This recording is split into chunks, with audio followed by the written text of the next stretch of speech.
Ladies and gentlemen, I just bought an antique gavel. Now this little antique gavel is not necessarily one that you would call a meeting to order with because it's part of a set, which is a nutcracker. You know, with the mayoral race heating up right now, David Glass and Mike Harris did us a big favor. They allowed us to present to them 5 hot topics, and they sat down individually at the barber shop down on the Boulevard Barber Shop, to get a haircut and answer these questions individually. This was not a debate. These guys were here at different times answering the same questions. So, if you'd like to see what happened, let's call this meeting to order. There is nothing in the world like a classic, great American barbershop where a traditional straight razor shave and a haircut and lively conversation is king.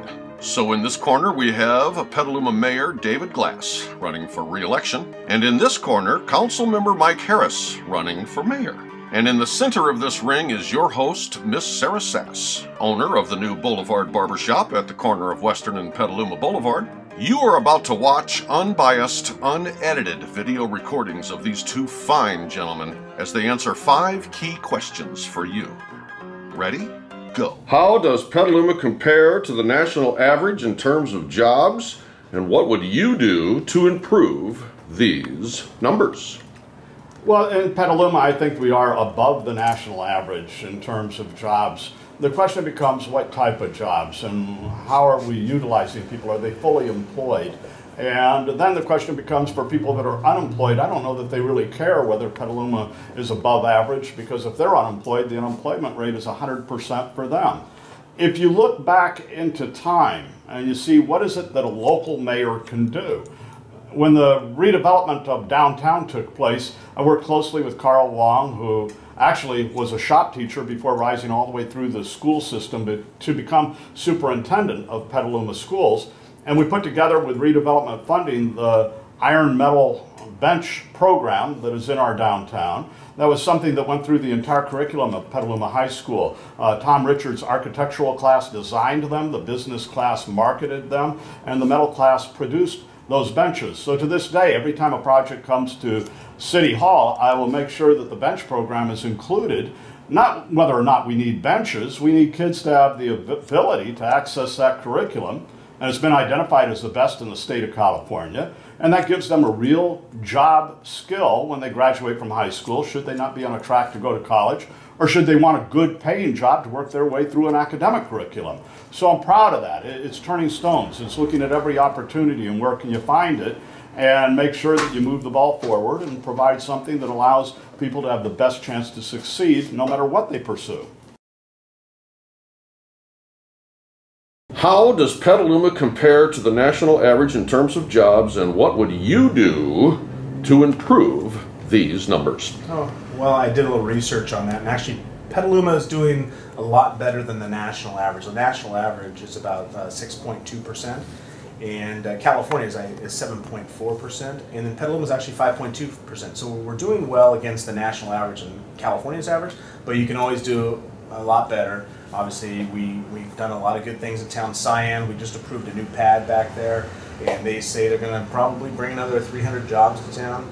We have our economic development manager as well, Ingrid Alverde, that's been doing great work with the wind down of the redevelopment agency, but now she can really focus on attracting more business to town, and if I'm fortunate to become mayor, I want to work in tandem with her to really draw more business to town and more businesses to fill those open spots in town. Are you satisfied with the current Petaluma traffic flow? And if not, what needs to be done to improve this situation? Well, who could be satisfied with this? I think you have to look at how did we get where we are. People have made empty promises that vote for me and I'll be for soccer fields, vote for me and I'll be for traffic relief. They've lived up to delivering half a promise. When they had a chance, for instance, to deliver a soccer field that had twice the playability with a synthetic all-weather turf, they balked and delivered a grass field in a drought. When they have a chance to run on traffic relief, they deliver half a promise approving the development, and we achieve the traffic but never the relief.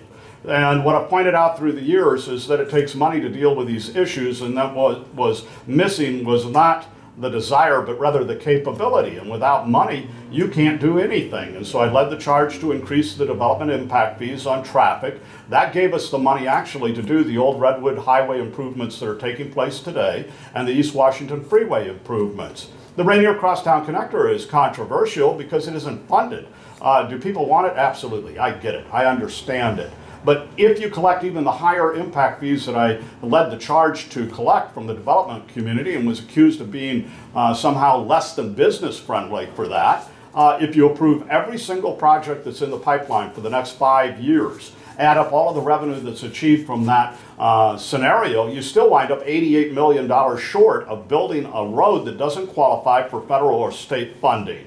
And so to let people get elected on that issue over and over again, simply because it's like Pavlov's dog, they say they're for Rainier and the voters salivate and say that's what they want without realizing whether there's a capability. So now we have a foolish tax on the ballot. A 1% forever sales tax increase. That'll make getting a haircut here at Sarah's place more expensive. Will it deliver this crosstown connector? Somehow I doubt it. I believe they'll balk on their promises again because they refused as a city council to actually put restrictions on that money and allow the voters to achieve for assured with their hard-earned tax money what the voters want. The voters want tax relief. The voters want street repair. I get it. But to make sure that money is there, it really required a special tax. So what I would say is if the voters trust the council with a tax at 50% where the money could be spent anywhere from personal privilege to perks to pensions, I will make sure that doesn't happen. I will make sure those promises are fulfilled, just like when I said I would try everything possible to get a soccer field that's all weather for our kids. I'll do whatever is legal to do to achieve my promises, and I won't balk at them. So I'm promising now, if the voters pass that tax measure, which I hope they don't because it's forever and it trusts government forever, and government doesn't have a good track record, I think it would be better to wait for a tax that has the restrictions that guarantees the money will go to traffic relief. But if the voters re-elect me and elect a responsible majority as well, I will definitely never waver from spending that money. The worst case scenario actually is the voters pass a tax, the money gets spent elsewhere, our taxing capacity is gone, and we sit in this traffic that's been created with one development after another without reasonable analysis of what we're burdened with here in the community, and then they have to come after our homes because they will have maxed out the sales tax rate, and there'll be only one more taxing source left to try to deliver their long-time broken, empty promises of traffic relief. Are you satisfied with the current Petaluma traffic flow? And if not, what needs to be done to improve this situation? Yeah, what I tell everybody is, like, you know, your congressmen, they're in DC, and your assemblymen, they're in Sacramento, but when you're on the city council or mayor, you're in the same traffic as everyone else. You're trying to get across town like everyone else to go see your friends or back across town to the Little League games, but there's a lot that needs to be done. That's why I've always been a steadfast supporter of the Rainier Crosstown Connector and Interchange, which I know that will bring traffic relief to town. It's much needed, and there's a lot of work that we've been doing on that front. One of the big things is that I think we've done some smart things. For the longest time it was actually one project, and now we've actually split it into 2 project study reports, which is just the official process that you have to do as we're coordinating with Caltrans, because as Caltrans actually expands 101 through Petaluma, they're going to actually raise the freeway, and we're going to go underneath, not subterranean, but at grade, underneath the freeway. So it's good. We're coordinating with Caltrans, and we've split it into 2 projects. It's 2 project study reports, and we can really make some incremental gain for traffic relief in town. What are our top 3 infrastructure issues, and where might we get the money to address these? Well, that's interesting because obviously the top 3 would be the Rainier Crosstown Connector, the Caulfield Crosstown Connector, because Rainier unto itself would not get the job done, and then of course street repair that people want desperately, and that would be, to me, curb to curb and sidewalk to sidewalk street repair and sidewalk repair. Where are we going to get the money? If I were the voters, I would vote no on Measure Q and wait for a responsible tax that guarantees that's where their hard-earned money will go. And here's why. There is plenty of spending to be done in just those categories to achieve what the voters expect.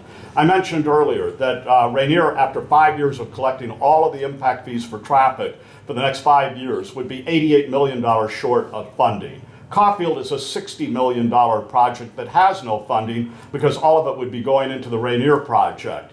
I talked to, and having been a municipal finance principal for 25 years, I talked to the folks at my prior firm, a major Wall Street firm, and asked them what it would be the bonding capacity if actually Petaluma was in a better position than we are, and if it were a special tax, and if it was not a concentrated sales tax source, which most of our sales tax is concentrated in several areas, including the automobile industry and auto sales, which is really a highly concentrated revenue source. So the bond market will discount all of those things, but I didn't reveal that to the underwriter. I wanted to know, where do we max out at these historically low interest rates on our bonding capacity? And here's what I found out. We would achieve about 15 times cash flow if we were better rated than we are, and if our sales tax was not concentrated in auto sales. And that 15 times the anticipated cash flow from a 1% increase in sales tax equals $10 million a year times 15, $150 million. Remember, $88 million to Rainier, $60 million to Caulfield. That's $148 million with those two projects. Now, it sounds like you got money left over, but you don't, because it'll cost you 1.5% to issue that debt. That leaves you just about exactly on the identified number. And so I would say, okay, cash flow until Rainier is possible. Get Caulfield going today, because we need traffic relief now, because council majorities have been influenced too heavily by the developers. And you can see what's going on in this campaign. There are signs everywhere on empty lots, and those people represent empty lots very well. You'll see my signs on lawns at residences, because I will represent the people that live here very well. So people will have a clear choice. But with their hard-earned tax money, 1% forever. I mean, think about that. That'll make an automobile, a $30,000 automobile, $300 more expensive. Now, people think they're going to avoid this sales tax by simply buying a car out of town, but they're not, because on automobile purchases, this sales tax will follow you. You will be purchasing your car, and the tax will be calculated on your place of residence. So unless you're willing to sell your house, or at least move out of your house and move out of town, you're going to pay the 1% no matter where you buy your car. And 1% on $30,000 is $300 in one big fell and swoop. I've talked to people since this thing has come up, and they were under the impression, well, I'll buy a car out of town. Now they're thinking I'll buy a car before the election. Well, maybe that's good on the short term for our local car sales, but on the long term, you got to wonder about it. But I would just say, nothing happens without money. The question is, what happens with the money if you approve it, take it out of your wallet, and transfer it? You know what I have heard from some of the people that work, for instance, in the public safety sector in Petaluma? They have to get a pay raise because they live here. If they don't get a pay raise, then the 1% sales tax will be like a pay cut for them. Well, guess what it is for everybody else that lives here that isn't benefited with an exorbitant pension for the rest of their life when they retire, perhaps as young as 50 years old. Come on, it's time for a dose of reality. So my top 3 priorities are traffic relief, traffic relief, traffic relief, combined with fiscal responsibility and a respect for the taxpayer, their hard-earned money, and what they want out of this town.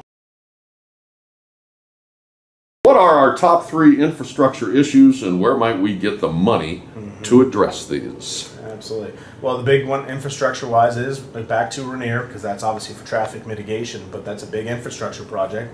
Just potholes in town, and we still get a lot of those discussions of people saying that the streets in town need a lot of work, and I completely agree with that. So, you know, those are the big infrastructure issues. So, and then how do you pay for it? We've done a lot of the good things here in the last few years. We moved forward on the Regency project, other people know as Target, as the anchor store. We moved forward on the Freedman's project as well. And together, $1.2 million was the Target one, and about $600,000 to $700,000 was Freedman's. So we've kind of turned the corner, and we were able to capture those opportunities, and that's great. The economy is doing a little better. I'm not saying it's getting better, but it's getting better. We actually, in our out years, we have some escalators in terms of sales tax dollars will continue to increase. And one of the big things that people don't always just think of immediately is when the recession happened, Petaluma gets 40% of its sales tax dollars actually from the auto row. So, people were scared to spend money out there, and they definitely weren't buying new cars at that time. But when we have 40% of our sales tax dollars coming from auto row, that really hit us hard. So fortunately, that is coming back around. Sales people are starting to spend money. We have these other opportunities that are coming down from the Target and Freeman's. That really helps the budgets as well. And we need to keep being mindful. And there's other opportunities as well. And for infrastructure, especially with Rainier, we can use traffic mitigation fees that, we move forward on these larger projects. The developers, they have to pay into impact fees across the board, but specifically there's a traffic mitigation fee they pay into as well. And we can leverage those dollars as well. And so, those are the big way we can start paying for these infrastructure needs that are desperately needed. What direction would you like to take Petaluma in terms of future economic development? Well, I'd like to take it in a more responsible direction. What we've seen is an accumulation through the years of short-term profits at the expense of long-term liabilities, and that's come as a direct result of council members that are heavily influenced by development interests. Look, when you advocate for a soccer field for our kids, that is an investment. And when you advocate for quality in the developments that come to Petaluma, that is an investment in the future. And it is the most business-friendly approach you can take. Because the more amenities the community accumulates along the way, the more desirable this community will be on the long end of the spectrum, and people will want to come here, live here, invest here, and be here. And perhaps the most graphic example I could give of that is the historic railroad depot. That cost $1.1 million of investment in our redevelopment funds, and those were funds that is exactly what redevelopment was designed to do. Take a blighted area, restore historical preservations, and out of that create economic vitality.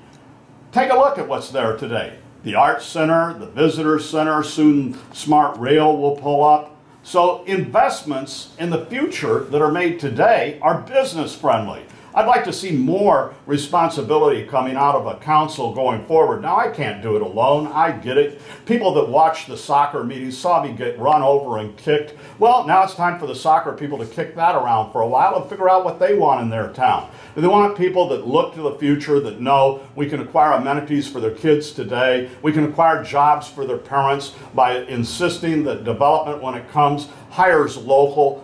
We can't do that maybe legally, but we can incentivize it in every way and request it and really push to move our local economy, because you have something called the velocity of dollars. If you get people hired here locally, instead of have imported cheap labor come in when projects are built, you get that dollar respent in your community many times over. So that's the type of thing that I would look at, and that's why I'm endorsed by the North Bay Labor Council and other entities that really are all about people. They know that people need jobs. They need good paying jobs. This is not a question of growth or no growth. It's a question of what we grow up to become. Is anyone so naive as to think that Petaluma, 35 miles north of the Golden Gate Bridge, will not grow? Of course it will. And I embrace that growth. That's why we made responsible decisions to implement water recycling to expand our capacity. Remember when the water recycling was a controversial issue and there were those that just wanted to go to the wells and pump them dry because every gallon of water was maybe a little bit cheaper at the time? Well, how cheap is it when it doesn't rain and you have scarcities? And it's just, in my opinion, not well cited for people to put in, for instance, grass soccer fields at this time when people are letting their lawns die to do their part to conserve valuable water resources. I know in our house, we've let the front yard die. We've let the backyard die. We're on the low end of water usage already. We're trying to do our part. And I would just ask everybody to step up to the plate and do what they can, because at the end of the day, we all might be thirsty before this drought is over. What direction would you like to take Petaluma in terms of future economic development? This is an exciting one because, we just came off one of the biggest recessions that has ever happened since World War II. And we had to right-size our government, and we did a lot of cutting. We privatized our planning department, privatized our aquatics group, and we had to cut positions. Our total employee count actually dropped from about 330 employees to about 270. So we did a lot of cutting. Now we need to really focus on the economic opportunities. a lot of people see that, hey, the Target's done and the Freedman's done. What's left? Well, we have some exciting things that are left. We actually have the station area plan that's happening in the middle of town. If you really reflect on what happened in our downtown core back in 2003, we passed the Central Petaluma Specific Plan that actually gave rise to the theater district, and that was about a $100 million cash infusion. Well, now we have the station area plan that was passed as well, and now we can really proactively go out to developers and investors and venture capitalists that want to potentially invest in our community, and hopefully we can get that project going as well. And that's probably upwards, I've heard estimates of about $150 million cash infusion. And I know one of the big areas is the fairgrounds as well. So there's a lot of opportunities to happen at the fairgrounds. And what's the highest and best use of the fairgrounds property? We need to keep the fair there. That's number one, because it's our heritage and our agricultural roots, and we need to keep the fairgrounds there. But that's one of the other big opportunities at the fairgrounds as well. What is the best direction or idea you have heard so far regarding the future of the fairgrounds? Well, sometimes you can take a horse to water, but you can't make him drink, because the way the question is phrased, what's the best idea I ever heard about the fairgrounds? In 2006, I brought them an opportunity, and you talk about jobs, and our future is tourism. And I put right on their porch a $20 million concert baseball venue that would have been constructed on the developer's nickel, entirely on the developer's nickel. And they would have brought professional baseball to Petaluma. And not just any professional baseball. You see, we're in something called the territorial rights of the San Francisco Giants. So the only way Petaluma could ever get a California League Single-A professional baseball team would be with the consent of the San Francisco Giants. Now you can see the A's calamity. They're trying to go to San Jose. They know the way, but they're blocked to get there by the San Francisco Giants, who won't consent and give up their territorial rights. So the Giants were very much involved, in my opinion, and I have good reason to think and know that, with the efforts to bring a California League team to Petaluma, and it would have been a concert venue as well. That's the best idea that has ever surfaced for the fair.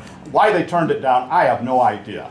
It's one of the calamities that actually happened when the city, in my opinion, irresponsibly, negotiated a 50-year lease on that property for $50, not a year, $1 a year for 50 years. I don't know if they paid cash in advance. I don't even know if they're still paying the $1 a year. I have no idea. But the value of that, the fair directors were able to get in excess of $100,000. I believe it was $150,000 from Regency, simply for an easement to put in a road to access the shopping center over there at where Target is now. And that's off the top of my head, but I believe that's accurate. I've done a good deal of reading about the fairgrounds lease after getting involved with Merritt Paulson, who wanted to build that baseball venue and concert venue and hire kids. Would have been great for employment. You asked about jobs. And bring that amenity that would have anchored tourism here in Petaluma, right at the gateway to the wine country. I really prefer that to people that came and advocated for an asphalt plant at our gateway to Petaluma for less than a handful of jobs, I think. So people get trapped in their own stories if you have a memory. And so it's interesting that somehow we lost track of all of those jobs in building a $20 million venue on somebody else's nickel. What an infusion to our economy that would have been. But they said no at the fairgrounds, and the city had no choice. The fair director said no choice, because the fair has complete control over that property and will until December 31st, 2023. So the best idea would be to never ever relinquish full control over that property again. And now, it doesn't mean we can't work with the fair to see if we can come to something that's equitable, that allows the people of Petaluma to actually access their land more frequently for their enjoyment and benefit, and for the city of Petaluma to derive more than $1 a year.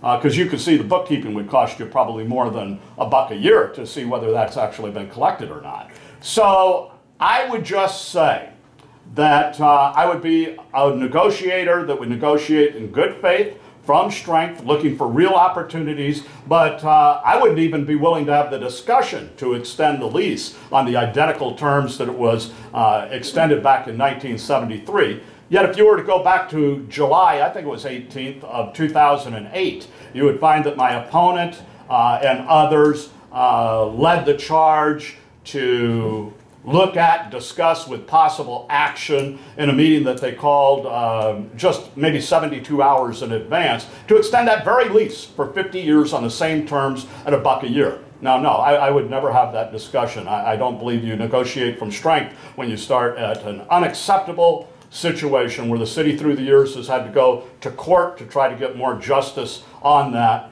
and quite frankly has not been very successful, but on occasion has had cooperation from the fair on that issue. And I think we're at a point where we can get cooperation because the lease has only, 9 years left to run. And so now the fair directors are looking and realizing that, oh my gosh, they need to come to terms with something, and that means they need to come with more than a heavy hand. They can't just come in and demand that they get 50 years for $50 on the city's most valuable asset, because that's city land. City owns it.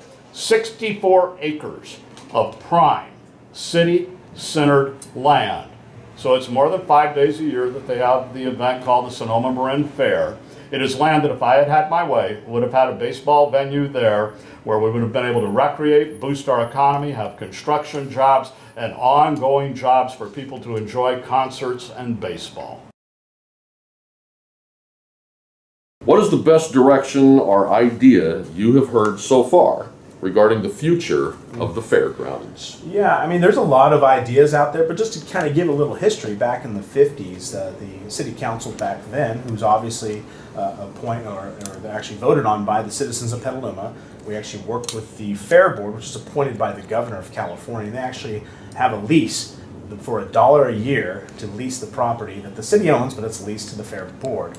And their charge is actually not necessarily to turn a profit, but to actually have a fair in this agricultural district. So this lease is coming up in 2023. It sounds like it's a long ways away, but it's not really. It's time to start negotiating and really talking about it. So they came to us and said, hey, we want to extend our lease because they want to upgrade the infrastructure out there. And we said, great, well, let's start talking about the property and our access to the property. So with that started the conversation. The city currently is doing a feasibility study just to see what's feasible out there. But to answer your question directly, what I've heard out there, some of the big things are a smaller convention center of some sort. I've talked to the Chamber of Commerce representatives, and they really think some smaller convention center would be helpful. But one of the things you need to really reflect on is we have the train coming into town at the beginning of 2016. So Petaluma is going to be uniquely positioned. So when the train comes into town, obviously it's only a couple blocks away to the fairgrounds. So we can take another run at maybe a minor league baseball team again. We've had that discussion years ago, but I know there's people talking about that again. I've heard the option of potentially having a ferry building type like they have in San Francisco, where we highlight our local cheeses, our local wines. So if we had a convention center, another sports team there, other ball fields for kids for mutual use with if it's a minor league team, the kids can play there, and a ferry building type, and we can really upgrade that facility while keeping the fair there. Those are the things I've heard, and it's really exciting. But that's going to be actually a community discussion and decision after the feasibility study. We'll have to have a mutual kind of a board meeting with the fair board, with the city council, and then have outreach meetings to all the stakeholders in the community, have that discussion, and there's going to be some exciting things that happen there for our economic development. But those are kind of the things I've heard out there, and I'm sure there'll be a lot more ideas as this kind of unfolds. But it's an exciting time, and I think Petaluma is uniquely positioned. The single most important thing you can do now as a Petaluma citizen is to vote. Watch this video again and again if necessary, and get a feel for these guys. They are both sincere and passionate about our precious town, and they only want what is best for all of us. We would also like to thank our friends at Buffalo Billiards and Green Taxi for providing the means for the production of this show, and we welcome your feedback, especially if you would like to see more questions posed to these or to any other Petaluma citizens regarding any other subjects you think are important to our community. If you have any ideas about what you would like to see addressed barbershop style in the future, call this phone number or send an email to johnmaherhome@aol.com.